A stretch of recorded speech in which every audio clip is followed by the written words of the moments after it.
Gold 1,31,000 എത്തുമോ? August 26-ന് ഒരു പ്രധാനപ്പെട്ട ഇവന്റ് വരാൻ പോവുകയാണ്. അമേരിക്കയിലുള്ള ജനങ്ങൾ ജൂലൈയിൽ ഉപയോഗിച്ച ഗുഡ്സിന്റെയും സർവീസസിന്റെയും പ്രൈസിൽ എത്ര ശതമാനം കൂടുതലുണ്ട് എന്നറിയാൻ പറ്റുന്ന ഡാറ്റയാണ് PCE ഡാറ്റ. അത് മാർക്കറ്റ് എക്സ്പെക്ട് ചെയ്യുന്നത് 3.3 ഇയർ ഓൺ ഇയർ ആണ്. അതായത് ലാസ്റ്റ് വർഷം ജൂലൈയിലുള്ളതിനേക്കാൾ 3.3% കൂടുതലാവാനാണ് സാധ്യതയെന്നാണ് മാർക്കറ്റ് എക്സ്പെക്ട് ചെയ്യുന്നത്. എന്നാൽ 3.3യേക്കാൾ കൂടുതൽ വന്നാൽ അത് ഇൻഫ്ലേഷൻ പ്രഷർ കൂട്ടുകയും സ്വർണത്തിന് അത് ഒരു സെല്ലിംഗ് പ്രഷർ കൂടാനുള്ള സാധ്യതയുണ്ട്. സ്വർണത്തിന് സെല്ലിംഗ് പ്രഷർ വരുമ്പോൾ സ്വർണത്തിന്റെ വില കുറയാനുള്ള സാധ്യതയുണ്ട്. എന്നാൽ PCE എക്സ്പെക്ടഡിനേക്കാൾ കുറവാണെങ്കിൽ അത് സ്വർണത്തിന് ഒരു നല്ല വാർത്തയാണ്. അപ്പോൾ സ്വർണം ശക്തമായി മുന്നേറാനുള്ള സാധ്യതയുണ്ട്. അതുപോലെ തന്നെ ഓഗസ്റ്റ് 27 മുതൽ 29 വരെ US-ൽ ജാക്സൺ ഹോൾ സമ്മിറ്റ് നടക്കുകയാണ്. അതിൽ ലോകത്തിലുള്ള central bankers, monetary policy makers അവരെല്ലാം ചേർന്നുകൊണ്ട് അടുത്ത ഇൻഫ്ലേഷൻ അതുപോലുള്ള അടുത്ത മോണിറ്ററി പോളിസികളെ പറ്റി ഡിസ്കസ് ചെയ്യുന്നുണ്ട്. എന്നാൽ ഓഗസ്റ്റ് 29-ന് ജാക്ക് വാഷിന്റെ ഒരു സ്പീച്ച് വരാനുണ്ട്.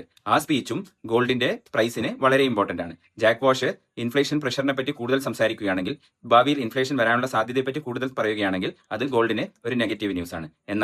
എന്നാൽ US-ൽ ഇപ്പോൾ നിലനിൽക്കുന്ന എംപ്ലോയ്മെന്റ് ഇഷ്യൂസിനെ പറ്റിയും അതുപോലെ തന്നെ ഇൻഫ്ലേഷനെ പറ്റി ഡോവിഷായാണ് സംസാരിച്ചെങ്കിൽ അത് ഗോൾഡിന് ഒരു പോസിറ്റീവ് ന്യൂസ് ആവുകയും ഗോൾഡിന്റെ പ്രൈസ് കൂടാനും സാധ്യതയുണ്ട്. അതുകൊണ്ട് ഈ ഓഗസ്റ്റ് 26-29 ഗോൾഡിനെ സംബന്ധിച്ചിടത്തോളം വളരെ പ്രധാനപ്പെട്ട ഡേറ്റുകളാണ്.